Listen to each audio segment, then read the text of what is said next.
try and make sense of what's happening weather-wise. We're joined on the video line by Lehlohonolo Thobela. He's from the South African Weather Service. He's a forecaster there. Thank you so much for your time tonight, Mr. Thobela. Help me understand really whether what we're seeing in many parts of the country, especially in KZN, is normal at this time of the year? Good evening and thanks for the opportunity. Yes, it is definitely normal at this time of the year because KZN, as you've mentioned, is in the eastern parts of the country and it's part of the provinces that receive summer rainfall at this time of the year. So what do people do then to protect themselves? Because what we're currently seeing is that the inclement weather conditions are actually quite disruptive and destructive. A lot of the action plans that are set into how you obviously get to protect yourself in against the weather conditions are sent through by the disaster management.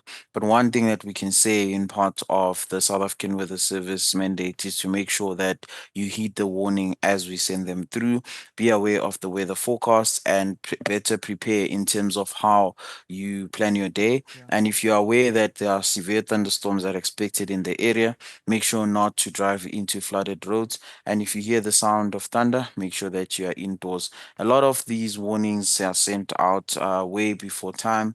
And if there is any plan in making sure that you're proactive and not doing anything that will get you to be reactive once the storm is around, make sure that you are on the safer side. One of the things that I've noticed as a person who lives in Johannesburg, right, is that this December, I can count the number of days that it didn't rain. Don't say I'm exaggerating. What's happening here?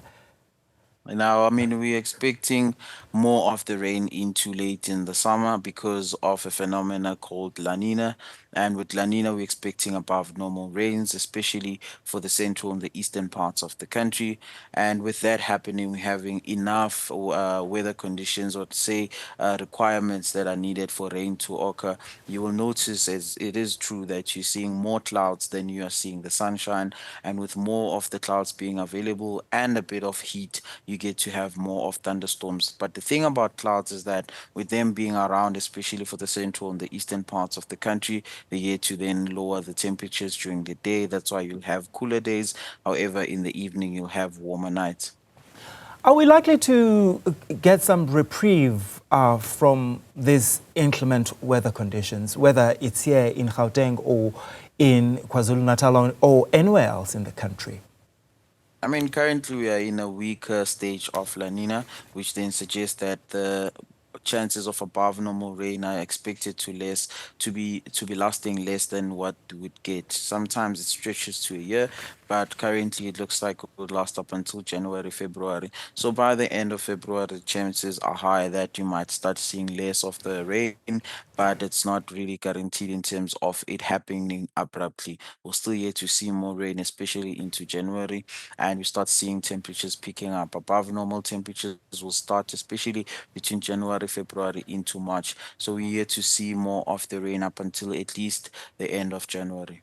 All right, sir, I appreciate your time tonight. That's Lehlohonolo Thobela. He's a forecaster from the South African Weather Service. He's really helping us make sense, really, of what we're currently seeing in terms of the inclement weather conditions, whether it's here in Gauteng or in any other part of the country.